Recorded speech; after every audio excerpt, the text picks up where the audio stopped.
सन्माननीय व्यासपीठ व व्यासपीठासमोरील सर्व सन्माननीय. भारतीय समाज पारतंत्र्यात गुलामगिरीच्या झळा सोसत होता.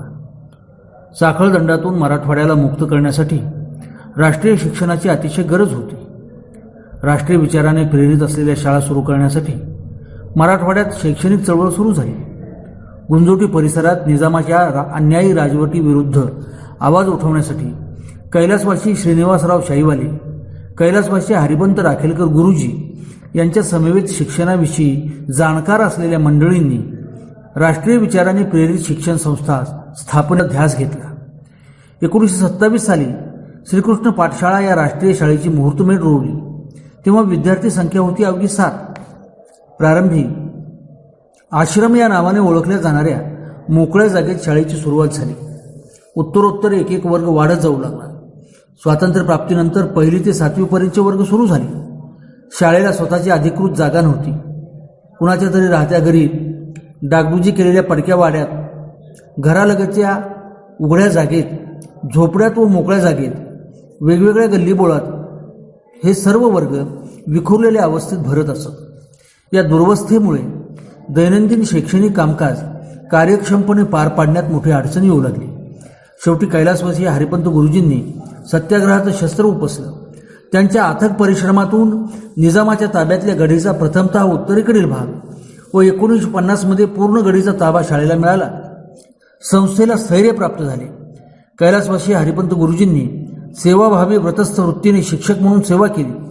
वैयक्तिक इच्छा आकांक्षांचे दमन करून, प्रसंगी संसाराकडे दुर्लक्ष करून त्यागरूपी उदकाचं सिंचन केलं आणि त्यांच्या या समर्पण वृत्तीतूनच आजचे हे सुंदर शालेय रूप आकारास आले.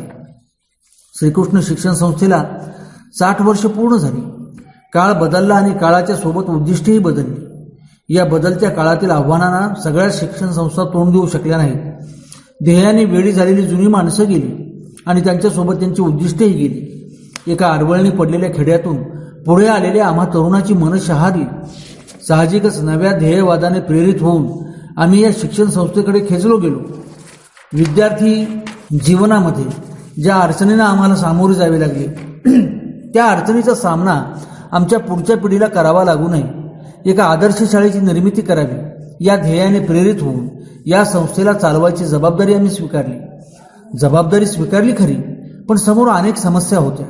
शाळेला पुरेशी इमारत नव्हती, त्यामुळे शाळा दुबार पद्धतीने भरत होती. 2-3 रुपये दराने आकारलेली फी भरण्याची पालकांची ऐपत नव्हती. होतकरू विद्यार्थ्यांना प्रोत्साहन देणाऱ्या कोणत्याही योजना नव्हत्या. शाळेला स्वतंत्र क्रीडांगण नव्हते, वसतिगृह नव्हते आणि महत्त्वाची अडचण ही होती की माध्यमिक शालांत परीक्षेनंतर पुढील शिक्षण घेण्याची सोय नव्हती. या समस्यांनी भोवंडून न जाता झपाटल्यासारखे आम्ही कामाला लागलो. अल्पावधीतच 27 खोल्यांचं बांधकाम करून दुबार पद्धतीने भरणारी शाळा एकाच वेळी भरू लागली. 1ली ते 4थीसाठी संस्थेकडून 100% नादारी घोषित केली.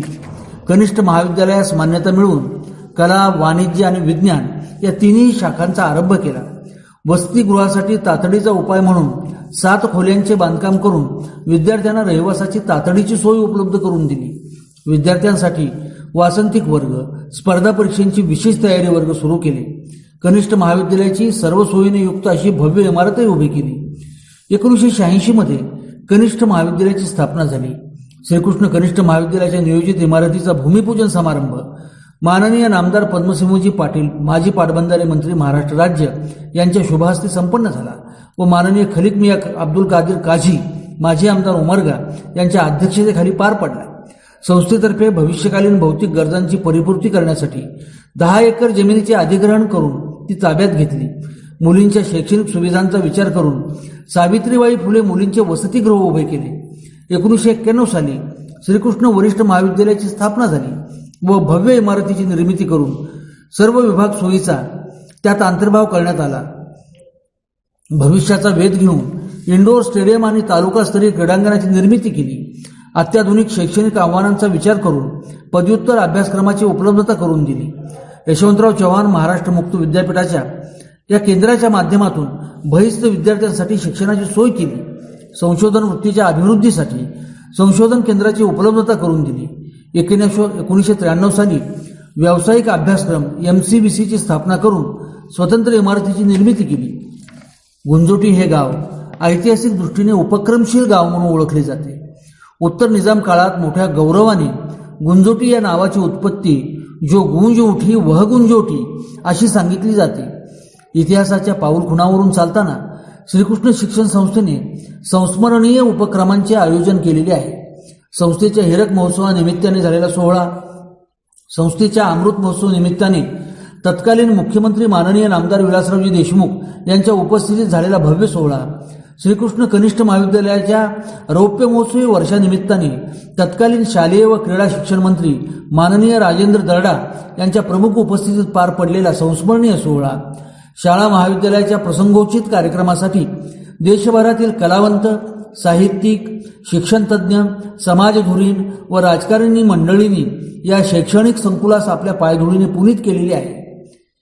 आमच्या आगामी योजना शाळेची नूतन वास्तू उभारणे, प्राथमिक व माध्यमिक विभागासाठी सर्व सोयीने युक्त आधुनिकीकरणाने सुसज्ज इमारतीची उभारणी करणे, प्रत्येक वर्गात आधुनिक सॉफ्टवेअर, स्मार्ट बोर्ड्ससह ई लर्निंगची सोय उपलब्ध करणे, अधिक 2 व्यवसाय अभ्यासक्रमासाठी अत्याधुनिक यंत्रसामग्री व तंत्रज्ञानाची गरज पूर्ण करणे, विद्यार्थी व विद्यार्थिनींसाठी स्वतंत्र वसतिगृहाची उभारणी करणे, प्रधानमंत्री कौशल्य विकास केंद्र व पंडित दीनदयाळ उपाध्याय ग्रामीण कौशल्य विकास केंद्राची उभारणी करणे, नवीन शैक्षणिक धोरणावर आधारित पदवी व पदव्युत्तर अभ्यासक्रमाची सुरुवात करणे ही आहे. मित्रहो, आज महाराष्ट्राचे तरुण व तडफदार उपमुख्यमंत्री माननीय देवेंद्रजी फडणवीस साहेबांच्या हस्ते श्रीकृष्ण शिक्षण संस्थेच्या पंचवार्षिक शतक महोत्सवी सोहळ्याचं उद्घाटन झालं आहे आणि हैदराबाद मुक्ती संग्रामाचं हे अमृत महोत्सवी वर्ष आहे. सन 2027 मध्ये संस्थेला 100 वर्ष पूर्ण होत आहेत. तो समारंभ माननीय पंतप्रधान नरेंद्रजी मोदी यांच्या शुभ हस्ते संपन्न व्हावा अशी आम्हा सर्वांचीच मनोमनी अभिलाषा आहे. या अभिलाषेचा प्रस्ताव आपणा सर्वांच्या साक्षीने माननीय देवेंद्रजी फडणवीस साहेबांसमोर ठेवतो व आपली रजा घेतो. धन्यवाद.